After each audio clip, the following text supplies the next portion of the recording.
میری عمر 17 سال ہے، میری بالغ ہونے کے بعد سے کتنی نمازیں قضا ہوئی ہیں مجھے معلوم نہیں، اب میں نمازیں قضا کرنا چاہتا ہوں تو کیسے؟ دیکھو 2 سال کی بات ہے، 15 سال کی عمر میں بچہ بالغ ہوتا ہے، 2 سال کی بات ہے۔ اگر یاد ہو تو نیت کرے کہ میری فلاں مہینے کی فلاں وقت کی فرض نماز ظہر کی چھوٹی تھی وہ میں پڑھ رہا ہوں، اور اگر یاد نہیں ہے تو آدمی ہر فرض نماز کے ساتھ آگے پیچھے یا جیسا اس کو موقع ملے، رات میں اکیلا ہے، نیند نہیں آ رہی ہے،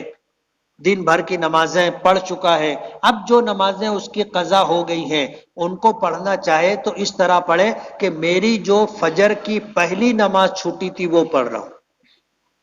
میری جو فجر کی ظہر کی پہلی چھوٹی تھی وہ پڑھ رہا ہوں، اور جیسی وہ تھی ویسی پڑھنا ہے۔ فجر کی 2 رکعت تھی 2 رکعت، ظہر کی 4 رکعت تھی 4 رکعت۔ ہم لوگ مختصر بھی پڑھنا چاہیں تو مختصر بھی پڑھ سکتے ہیں، کہ بجائے 5 تسبیح کے 3 تسبیح، بجائے 3 تسبیح کے 1 تسبیح بھی اگر رکوع میں ہم سبحان ربی العظیم اطمینان سے پڑھ لیے رکوع ہو گیا، سجدے میں 1 مرتبہ سبحان ربی الاعلیٰ پڑھ لیے سجدہ ہو گیا، رکوع سے کھڑے ہوئے اطمینان سے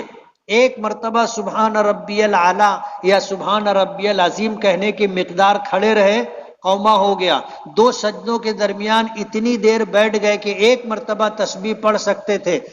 تو وہ جلسہ ہو گیا، اور چھوٹی چھوٹی سورت سورہ فاتحہ پڑھ کے اس کے بعد والعصر اور انا اعطینا پڑھ کر کے آپ نماز مختصر پڑھنا چاہو تو بھی پڑھ سکتے ہو۔ اس طرح اگر ہم نے فجر کی مثال کے طور پر فجر کی 100 نماز چھوٹی تھی، ہم نے پہلی کی نیت کر کے پڑھ لی تب وہ تو ہو گئی، اب دوسری پہلے نمبر پر آ گئی، یہی حال ہر نماز کا، جو پڑھ لیے وہ ختم ہو گئی، اب جو اس کے اوپر والی تھی وہ پہلے نمبر پر آ جائے گی۔